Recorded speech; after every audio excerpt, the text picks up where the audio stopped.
Dun, Dun-dun-dun-dun-dun. Wow. Yeah, I'm sexying up the. Yeah. They sexied it up a little bit, so I am too. Oh, Some licks in there. I love it. X-Men 97. It's on Disney Plus. It's dropping every week. I think we're having too much fun watching it. Personally, I'm rewatching it. I'm Daily. Yeah, it's like, oh, I'll just go back and watch it again. It's 20 minutes. It's in and out.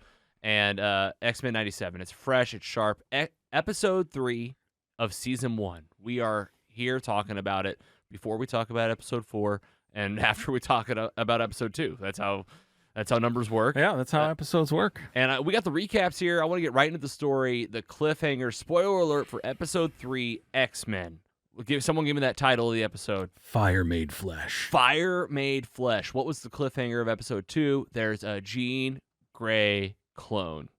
Jean Grey shows up at the door of the X-Mansion. I need the X-Men. I fall into Morph's hands. We don't know. There's Jean and what's going on. Cyclops have had a baby. Yeah. And this is it. This is the cliffhanger. Open on. This is the X-Men. They're discovering this. And it gets right into who is behind this other Jean. Yeah. You guys want to jump to it? Sure. Mr. Sinister. Here he is. Episode 3. I didn't know how long we'd wait. We heard mumblings of this guy coming around. This is it. This other Jean Grey. There's a big back and forth, right? We of don't like, know. who are you? Yeah. Like, what is this? You're Jean Grey? No, I'm Jean Grey. The Jean Grey that we know, that's been here the whole time, had the baby. Right. She starts reading the new Jean Grey's mind, and there's memories missing, right? All the faces. The faces Jean are Grey missing. Faces are blank. Yes, and Scott is very much like, well, we got to figure out what's going on. Let's do some tests. Yeah, and the baby, the Jean Grey who had the baby, is like, what do you mean we need to have some tests? I'm your wife. Charles was here. He'd believe me. Sure. I'm just going to go to my room. She gets the baby. The baby monitor starts getting a little whisper. Jean Grey. Are you Jean Grey? Right. Are you Jean Grey? And Beast in the lab to Scott and to Wolverine, I think, or Jubilee. Someone was with him, but it's definitely Scott. And he goes, we have to get to Nathan, your son, the baby. And Scott goes, why? And Beast goes, because somebody I know who figured out, I figured out who has been after you guys. And let's just say he's Sinister. Sinister. And I just thought, my God, he really... Really on the nose with that Yeah. one. And not only that, but taking so long to say it, even though, like, this baby's in danger. And Scott's like, okay, I gotta get to her. And he is right. Sinister's there, kind of reveals himself to the Jean Grey and says, I made you. You can call me father. And it's time for you to wake up. And he starts, like, waking up her eyes, and something's happening. But he starts taking over the whole house. Like, you know, he makes people see all sorts of stuff. Morph starts to, like, kind of flirt with Wolverine in the shower. Yeah. And he's like, you need me to help scratch you? And he, like, does Wolverine claws. Yeah. And he's like, Wolverine's like, always with the jokes.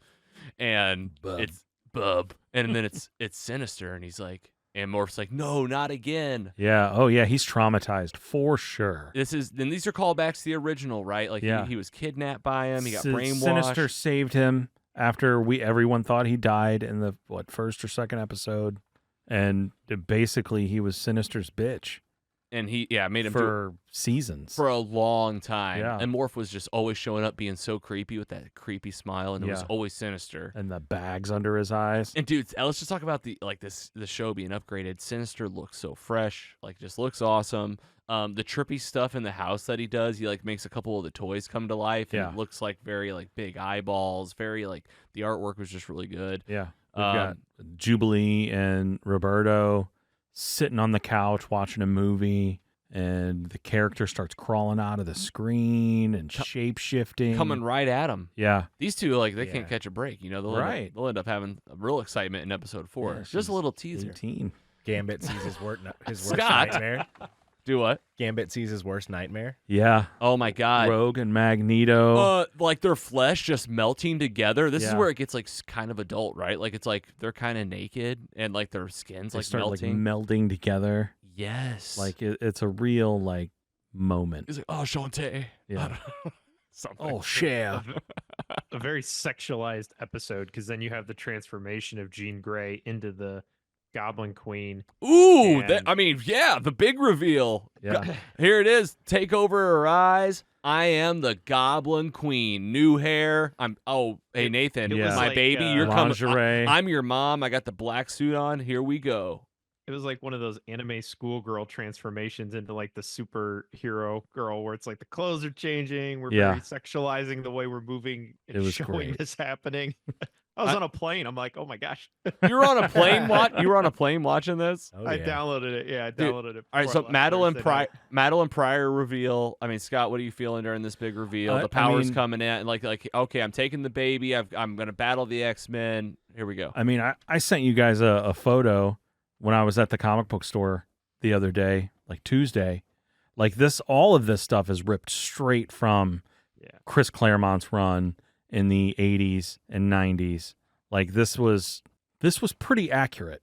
I that's crazy because like to me as like just a fan watching this, I'm like, what an epic clone character Yeah. of Jean Grey. And the battle, let's just talk about like where it goes. Like this battle gets so big. Scott, and she's taking on all the X-Men. Magneto like comes into play, and He's like ripping the iron out of the stained glass windows. and we get some of the best comic book like writing. These lines are so good. Like Yeah. you brimstone clone, Yeah. he says, and she's like, "Oh, your powers of magnetism are epic as ever, but my powers are beyond all matter." You know, it's like, Yeah. oh my god, like this is like just it's music for the ears. Honestly, like I really do like it. Like it might be cheesy, but I'm really into it for some reason. Like it's working. It's like 1997, right? Yeah. This is how superheroes would like talk to each other For sure. in the 90s. But pretty epic battle. Scott shoots her in the face and he's like, "I'm so sorry." And she wipes her lips with the red. With the blood. And back at the X-Men compound, Jean OG. is- yeah. All right, so Beast We reveal. find out, hey, Yeah. here's the DNA test. Here's the deal. Yeah. You're the real Jean, and the other one's the clone. Because basically. you're older, Right. this one's younger. Okay, so older OG Jean we now know. You know, Madelyne Pryor is she doesn't say her name is Madelyne Pryor. She's the Goblin Queen. Yeah. The Goblin Queen, you know. Or OG Jean is getting talked to by Logan, Wolverine, and we have this really hot, like I said, this really hot moment between, Logan's been after this girl forever. Yeah. All right. Wait, which Logan are we talking about here? Yeah. Carrie's on the other side of this curtain. You're gonna get me in trouble. Logan, Wolverine. Which one, right? And he says, he goes, she can't remember anything. She's just like, I don't know. She's frantic. He says, look in my mind only and focus on just my one thing. And she sees and she goes, oh my gosh, you care that much about me? And he's like, yep, that's right. Always, bub. And he kind of like gets his moment, which is cool. And this brings her back, and she is like, I'm going to go help. I got to go help. And she does. And he was like, you can't leave. And she was like, I don't have to go anywhere. Yeah, and my body won't be at risk. Yeah. And she takes her body. She goes save Scott, interrupts like Madelyne, the Goblin Queen, from torturing him. And it's an epic battle between two Jeans. Yeah. This is in the mind. Oh my god! And it was epic. It was very grand. Jean Grey, like, it's me. I'm the one who was the Dark Phoenix. I'm the one that overcame and came back and did all these things. She's like, because the Goblin Queen says to her, like, I am the most powerful. I'm the more powerful than you. And Jean Grey, the OG Jean Grey, is that all you remember? Is that all you remember is power? Don't you remember your relationships? Don't you remember the love? Don't you remember the origin of our powers? First meeting Professor X. How she did she kill her friend or save her friend? From a car crash. I don't remember. You don't remember that? I think saved. But they do some flashbacks to this. Flashbacks, they show it. yeah. They show the flashback of saving a kid, the car, like pulling up and you remember this part of doing this good thing. And Goblin Queen is playing the other side of the coin where she's like, do you remember any of these people? You don't even remember, And they do this is the craziest scene in the whole show of this episode where she's like, don't you remember this? And she shows a baby coming through like a big mine womb, like in the sky. and was like, it was like a baby Nathan, and they were just like next to the baby in the womb. You guys remember this? You guys seeing this? Yeah. That was wild. Yeah. I was taken back. I was like, whoa! I was like, we're inside of a Jean Grey right now. Right. Whoa. I know, but like her belly, her like baby belly. Okay, so our Jean ends up overcoming the other one. I forget how. But it's just like where it's she. like, oh, it's all about the baby. My favorite part was when she yeah. put the blood on her lips. And then she like Just kissed out. absolute savage. Jean Grey is gonna stay, and Madelyne Pryor. Okay, so they defeat Sinister, right? Okay, Yeah. this is big. Sorry, it's all coming back to me. Yeah, some Celine Dion right zaps, now. It's all some- coming back to me now. Okay, here we go. Sinister made the clone and then kidnapped the baby Nathan. And baby Nathan's like in this. I mean, it looks like a Bacta tank. Yeah, it's like a tube. It's a big green tube with test water. tube. And the the Goblin Queen, the clone, Madelyne Pryor, comes around after the psychic battle with Jean, and it's like, I love Scott. I love this baby. You said it, like this baby like came through, bust in, shoots Sinister. They wound him bad, but he scurries and gets away. But he says to them, "You messed up big time, busting this tube out," because the baby was in the middle of like a transformation, and when they take Nathan out, like a metal takeover thing starts taking around his neck. Techno-organic virus. And no one around here can save us. No one knows the technology. Beast can't do anything. Luckily, they've just fixed Bishop's time cuff, and the only solution is to send this baby to the future for a future cure. Bad news is it only has enough juice for like 2 people. It can't take multiple people. One jump. And Scott looks around the room and he goes, "Do any of you know what it feels like to be abandoned?" And I was like, this show is so heavy. Like he goes, "I can't be part of this." Yeah. And he just And then he walks abandons off. his baby. Instantly abandons the baby. And Jean takes the baby and does like a little like imprint, like psychic No, that was imprint. Madelyne. No. Was it? Yeah. Oh, it was? Yeah. That makes sense. That makes sense. It's the mom. It's the mom that Jean has no connection to this Yeah. baby at all. I didn't birth the baby. So Yeah. Madelyne does this psychic imprint of like, always remember that we love you. Always remember me. Always remember Scott. Like, always remember this happened. I mean, this is a newborn baby, like literally born days ago. And then they hand it to Bishop. And No diaper bag. Yeah, no, you said it. No diaper bag. No supplies. Just like baby. No formula. Bishop's got his laser gun and a baby, and he goes to the future. All right, Jean Grey and Jean Grey are outside the mansion, and she's like, a little heart to heart. and she says it. We don't know who was We don't know when switched. we were replaced. We don't know who was the Dark Phoenix. We don't know who went through all that. We don't know who married Scott even. However, Clone Jean, the new one, is like, I'm bailing. I'm going to abandon him. I'm not Jean. You are. Yeah, I'm going to abandon him. And I'm going to see the world, and I don't have my kid anymore. So, like, I was always trying to leave. Yeah. Which she was, like, from day one. Yeah, she was trying to get Scott to leave. And then she says, call me Madelyne Pryor. Mm-hmm. So this is Madelyne Pryor that you guys know from the comics. That's her. Maybe more to come. Of course.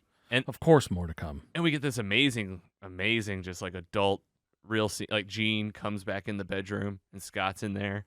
And they're just like all the way opposite sides of each other from the bedroom. Yeah. And it's just dark, like the lights are off, and it's just quiet. Like there was no sound. And then they transition to Storm in a bar with Forge. Forge says, "Hey, man, love the desert. Wish the weather'd change around a little more or something." And Storm's like, "Speak your words truly. Plainly. Plainly." He's like, "I want to help you get back what you lost." Yeah. X-Men, How Storm got her groove back. episode 3. In. Ding, ding, ding. Yeah. Ding, ding, ding. X-Men. All right, dude, can't wait for episode 4. Before we do that, though, I think we got to say bye to Dan because he hasn't seen it. Dan, what'd you think about that episode? Yeah, let's do a round table. What do you think of X-Men so far, Dan? What do you think of that episode? Still love it. It leaves me with a couple moral questions to think about. One, did Scott Summers cheat on Jean Grey? Does that count? Oh, yeah. No. Like, if you get seduced by your wife's twin, is it really cheating? No. You heard it here, folks. No. He didn't know. Not cheating. He didn't know. He was just like, exactly. He but- didn't. he literally just thought it was her. More importantly, because of the Morph Beast shower scene, is anybody having a relationship with Beast? Is that bestiality? Because he is Beast. Yes. I mean, technically, it is bestiality, just like that one beast. Right. Yeah. Yeah, if you love Beast, is it like, are you a furry? Yeah. Yeah. I think you're definitely a furry. Dude, I loved it. It was so Yeah, fun. this was a great episode. Yeah. I mean, It was the Goblin awesome. Queen versus Magneto was just fun and energizing, and Cyclops. Like, I'm still into all of it. I mean, What I liked was when Morph changed into magic, and then I thought to Yeah, it was myself, smart. like, magic exists in this universe. Like, I knew from the previous seasons, Colossus's sister Ileana was like in it, but I don't know that we ever saw her as magic, I don't think we did. and not even magic, but also her other character, Darkchild, when she like went crazy and devilish and had the devil horns. Yeah. I have no idea. Yeah. Crazy. Yep. That happened in the episode 3. Yeah, while they were fighting Goblin Queen, Morph turned into magic. She had the sword. Oh yeah, yeah. Yeah. She's like the queen of hell or something at one point. Yeah, for sure. What'd you think, Andy? Wow, loved it. Honestly, this is one of my top 2 favorite episodes so far. I think it's just they keep laying the seeds for what's to come and later in the season. I think, and man, I'm so excited. Wednesdays are. I'm like you guys. I watch it Wednesdays like first thing, and then I have to throw it on Saturday, just because that's just what you do. Yeah, it's nice Saturday morning. Like, I'm just gonna watch a brand new show of X-Men. And Like I actually like feel like I'm like treating myself. yeah, it does. It does feel like Treat that. yourself. I need Nightcrawler to show up. He was my favorite from this show. Yeah. I just thought he looked so cool. I wouldn't mind that. We Yeah. need a lot of characters to show up. Yeah. I think you're gonna get it. I think you'll get. I think we're gonna get some stuff. They'll get there. We're still got how many episodes in the season? There's 10 total, so I think there's gonna be 10, right? 9, Yeah. I thought it was. 9 or 10. there's 10. The last is a 3-parter. So Okay. Yeah. So ending on we May- still got May 6 15th. episodes, folks. May 15th is the last one. 6 so weeks left. Strap in. That's so fun. That's great. 6 weeks of X-Men. That's awesome. We'll be right back. Whether you're visiting or live here in town, Fortuna Games is your go-to spot for tabletop gaming in St. Louis. Located at 2632 South Kings Highway Boulevard, right across from Tower Grove Park. Fortuna Games offers Magic, Pokemon, Lorcana, board games, supplies, and more. Open Wednesday through Saturday. Visit online at fortunagames.net or find them on Facebook and Instagram. You can also call 413-367-8862 or email fortuna@fortunagames.net. And remember, tell them Mostly Superheroes sent you. Hey squad, Logan here from Mostly Superheroes, wanting to talk to you today about some real-life heroes. Team Jakey, headquartered here in St. Louis, Missouri. They're turning the tragedy of losing their beloved Jake Zeller into life-changing action. Not just by making a difference, but by saving lives. Team Jakey supports both the American Foundation for Suicide Prevention and Provident Behavioral Health here in St. Louis. Join us at their annual Gentleman Jake Memorial Cornhole Tournament. It's more than just a game. It's a community coming together to lift each other up with some of the world's best prizes. If you're feeling down or know someone who is, Team Jakey's here with a message of hope. Reach out by calling 988. You can also visit www.afsp.org or text TALK to 741-741. You're not alone, and there's always a way forward. Someone's waiting for your call or text message. Search for Team Jakey on Facebook and learn more at www.mostlysuperheroes.com/give. Every bit helps, and together, we can make a difference. All right, back to the show.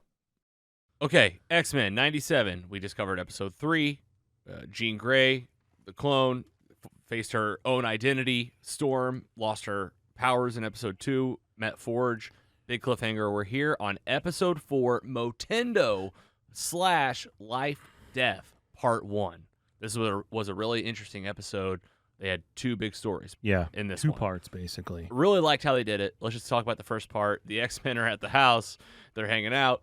It's Jubilee's birthday, everyone thinks that Jubilee's it's her 18th birthday. She deserves a big day off. But Magneto, the new boss, isn't having it. He's like, everybody's got to train. All right, we got to be training. And Jubilee doesn't get to go to the arcade like she wanted to. Well, she's hanging out with, help me out, Roberto. Sunspot. And they're in her room hanging out, and she wants to play some video games, and she's trying to like find a way to maybe go do that, and talking to Roberto. And on the desk, on her TV, is a game called Motendo. Looks fun. And she goes, I've never heard of this. Oh, Rogue mentioned there'd be some surprises for me. This must be it. And the game comes on by itself, and all of a sudden, out of the TV, these cables grab Sunspot, Roberto da Costa. And I'm like, man, these two can't watch a TV without something coming out of it. Yeah. Like, again. It's a problem. It's a real problem at the X Mansion. These cables take over Roberto and Jubilee and suck them into a video game. And it's based on Jubilee's like memories and life, it seems like. She's like, oh, this seems really familiar. Who's behind it? Mojo. Mojo is back. Mojo. The TV producing cosmic entity that makes the X-Men fight against crazy villains for fun is back. And as he tells you, I've moved on from TV. I've moved into video games. It's where the future lies, for sure. Welcome to the video game for you, Jubilee. And Jubilee's like, you've lost a bunch of weight. And he's like, thank you for noticing. And he is. He's like half the size that he was. Skinny. He's totally skinny for a minute. Right. He lost his mojo. Yeah. Somewhere along the way, he becomes the big mojo again. Right. It was all fake. And Jubilee's memories are the one that he's tapped into. He's built this whole game around his favorite X-Men, Jubilee. He's like, he's like, nothing's more X-Men than you. And she battles her way through a lot of her memories. We had some Genosha stuff. Yeah, we go to Genosha, different parts of a lot of callbacks to the original series, I think. Yeah, like, sure. she's like, I was trapped here with Storm once. Yeah. She battles Magneto. There's a lot of like throwbacks to like old school video games and like how the fights worked and like how the writing would work and one-ups and boss patterns, stuff like that. You're gonna like video game nerds, like you're definitely gonna have a good time in this. Even one. just like the music, just they turned it into kind of like a video game, like 8-bit version of the theme song, and just used that throughout the whole time, and it was just really cool. That was pretty epic. That made me feel like I was playing like a big part of a video game. Yeah. What were you thinking, Scott, during this Jubilee video game sequence? Yeah, that was super awesome. Like just colorful. I want that video game. There's some epic X-Men video games, so it's just kind of brought me back to like playing The those old, as a kid. yeah, it was really a take on the old like stand-up arcade, the 4-person side-scrolling slash and hack 'em. I didn't have a Motendo, thankfully. Yeah. Oh well. You don't want one. No, It doesn't I sound know, like. I know. I kind of want one. Yeah, hook me in. Put me. Yeah. It's like hook me all the way Jack into it. me in. I want the cables to pull me into the TV. I mean, for the 90s, that was, Jubilee was really freaking out. Like, this is crazy. Yeah. Like, what? She kind of showed a cable, right. All right, so this is crazy. There's a couple people in play here. Who is this 8-armed lady? Oh, that's Spiral. And she's like battling Mojo and helping a little bit. You give little teases. We'll come back to Spiral. Yeah. The main person that shows their face to Jubilee is another Jubilee that's like 40 years old. Yeah. Other Jubilee. She's like, oh, he made beta versions of the game, and there was a lot of clones of you guys. Yeah. I'm the last one, and I've been playing the games the whole time. This is insane. I was like, okay, this person's been living in this video game for however many years. Helps Jubilee win, and then way better powers. They team up. They do a superpower. They hit Mojo. They blast Mojo out, and then there's just a little wink again at Spiral. Spiral. Yeah. Who's that? Well, I mean, you've seen Spiral before in the previous Mojo episodes from the original series. Spiral's just shoot. You even saw Morph turn into Spiral in the previous episode when he was looking for people to raise their hands. Oh my God! He turned into Spiral, who has 6 arms. 6 arms. And then when no one else raised their hand, you could see him like slowly like. Really? Oh my God! There's so many Like things shrink tucked in into the there. background. Oh my God! I knew that looked familiar. Yeah. Good call out. Spiral, great character. Well, the fans would kill us if we didn't mention that the final stage of the game ended on Asteroid M. So they fought in Genosha, and then the final stage was Asteroid M against a video game version of Magneto. Yeah. Okay, and then there's part 2, Part 2, Lifedeath. Yeah, we got a lot of Storm and Forge. Talk me through it. What we see here? You guys remember? I do. It's like a little bit of a montage situation where Forge is trying to assist Storm in getting her powers back, and as the last episode, a lot of this stuff was pulled directly from the comics. Storm lost her powers. You see Forge putting her through this process of, hey, I want to try and reconnect you to nature. He takes her out to like his ranch or whatever it is, out in the middle of nature.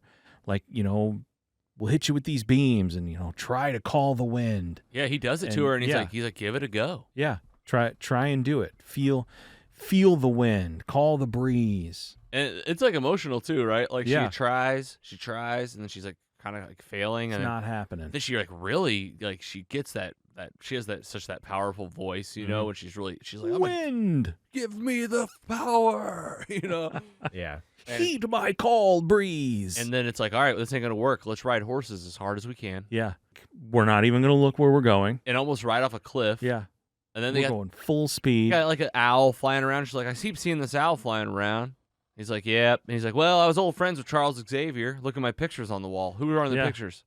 So we get like the full X Factor crew. Yeah, some throwbacks here. We get Quicksilver. Everybody knows Quicksilver. We got Polaris. We got Strong Guy. We got Havoc. We've got Jamie Madrox, the Multiple Man.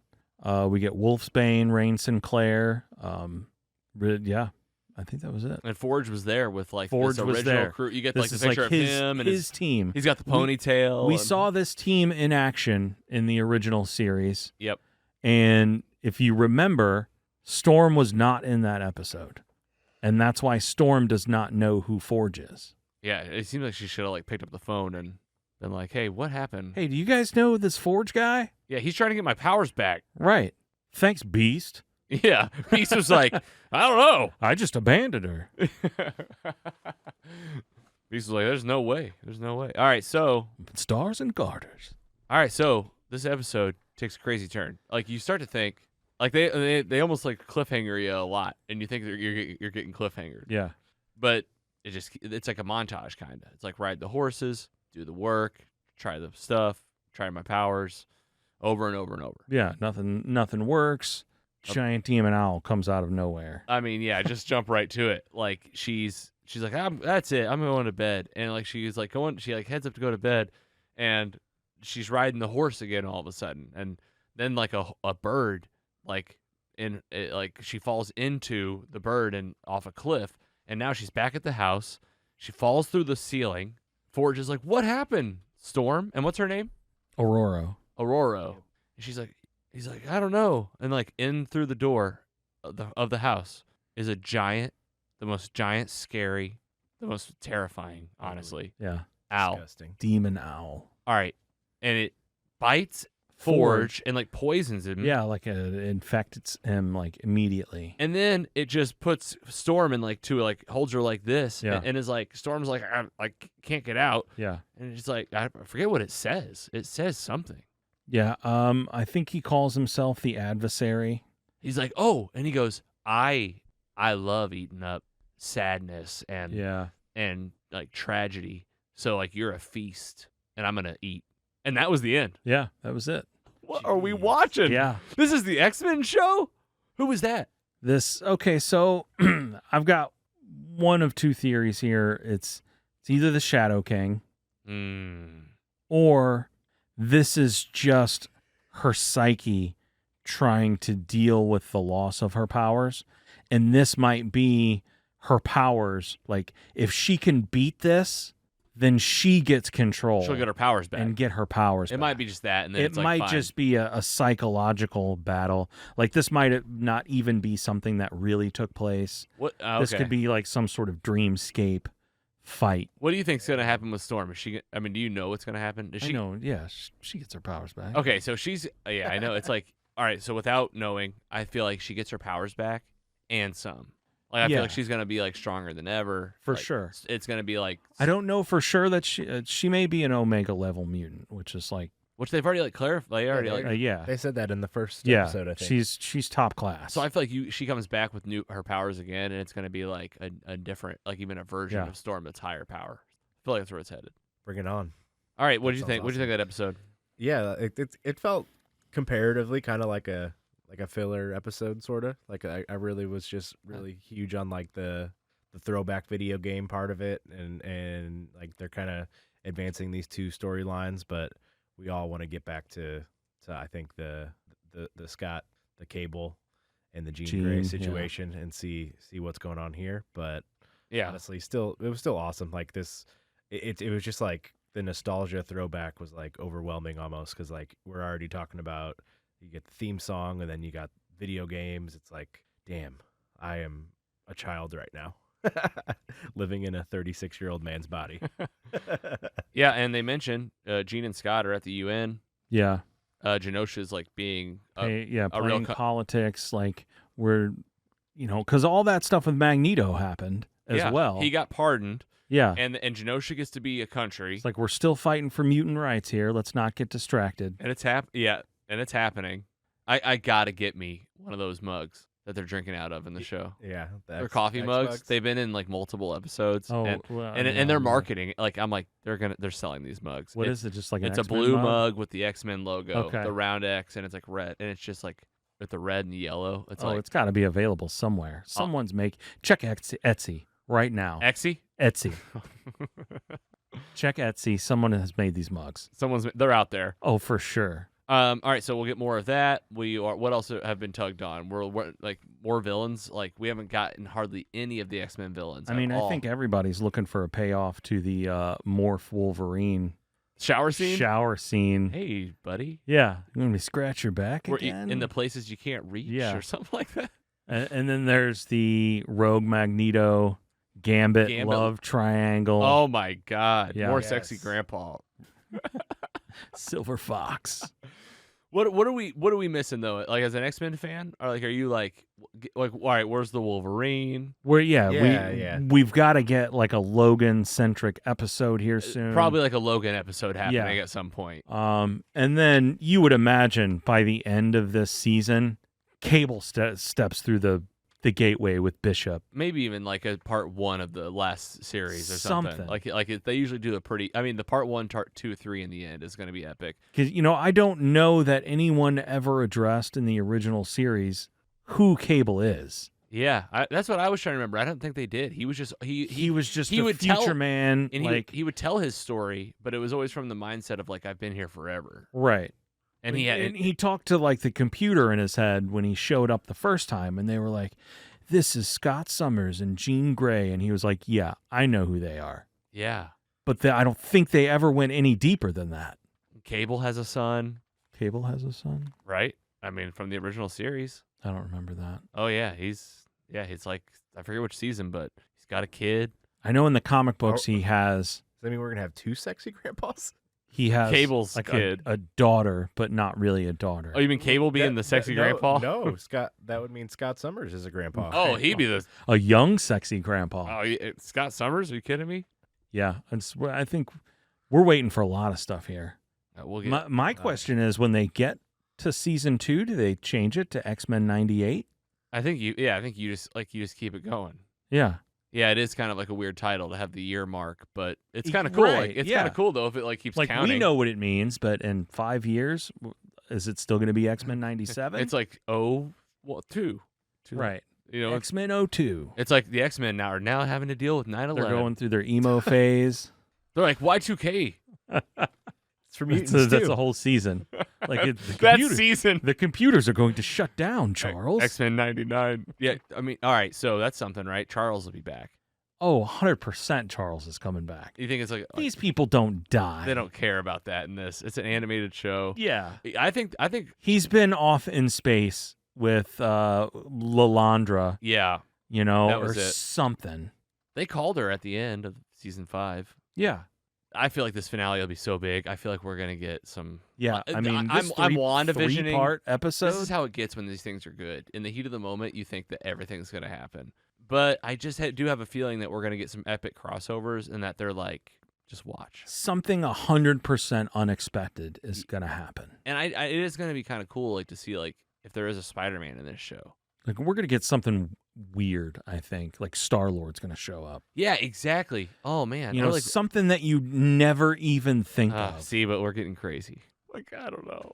Oh, yeah, that would be cool. Just Yeah, like an like alternate, Somebody who was never in the new cartoon or new animated series never that in they the haven't original show. Like an Eternal or something. Yeah. Like, done. I mean, Like, oh, I feel like they had some the Eternals. Guardians of the Galaxy showed up. They can't. You know, or the X-Men go to space They and can't they do run that into without James. Nova. Or like Thanos. Yeah. That'd be cool. Like a Thanos death story would be cool. But like we're getting too crazy. These are the Sure. X-Men. Do we get X-Force? Does Cable show back up Yeah. and start X-Force and we get like Deadpool? Okay, I and have been thinking. Domino I have been and- thinking that Deadpool would be kind of the one that they're like, all right, like Ooh. because they've gone kind of adult on this, and maybe they could just like bleep him out. Oh, for sure. We could get some fourth wall breaking where he turns and starts talking to the audience. What if it was Ryan Reynolds? Oh. I could see any of these things happening for real. Yeah. They always seem to like with What If. A lot of the themes of the show seem to like feed into things that happen later in the movies. So maybe that's kind of what they're doing here. But that's a theory. I don't know. Well, I mean, we're obviously loving it. Yes. Yeah. Oh, yeah. Like we can watch it and then rewatch it. Yeah. And then you watch a breakdown and then you rewatch it again next week. Yeah, shout out you were watching. Screen Crush. Yeah, I Screen always Crush. watch Screen Crush. I always like Loopers. I think Looper is always doing some good recap videos. And hopefully you're liking these episodes of The Snack on Most Superheroes. X-Men 97. 4 episodes in, 6 to go. Weekly breakdowns. I mean, it's just fun to have something to talk about for a while. Like we've done these weekly breakdowns on shows before where it's just not as fun. And it's like, oh, okay. This is not that. This is like high energy. Yeah. These episodes are colorful, bright, action-packed, 25 minutes. Can't wait for episode 5. 5. 5. We'll You do can it sit again. there and talk Watch about it. it for 25 minutes too. That's how good they are. That's it. Yeah, we talk about every second of it. I think we got it all, too. I don't think we're missing any big story points. No. We'll pick it up next week. That's The Snack, Mostly Superheroes. Thanks for tuning in.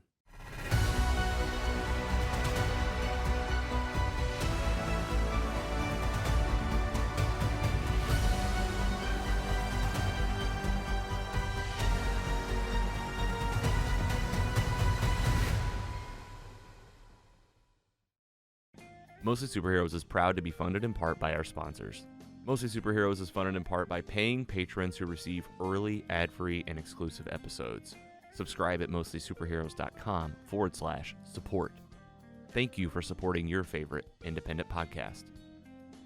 Mostly Superheroes is an independent podcast owned and operated by Kerrigan Ventures in St. Louis, Missouri. Hosted by Logan Janis, Andy Hunn, and Scott Swearingen. Brand and creative by Carrie Clark Design.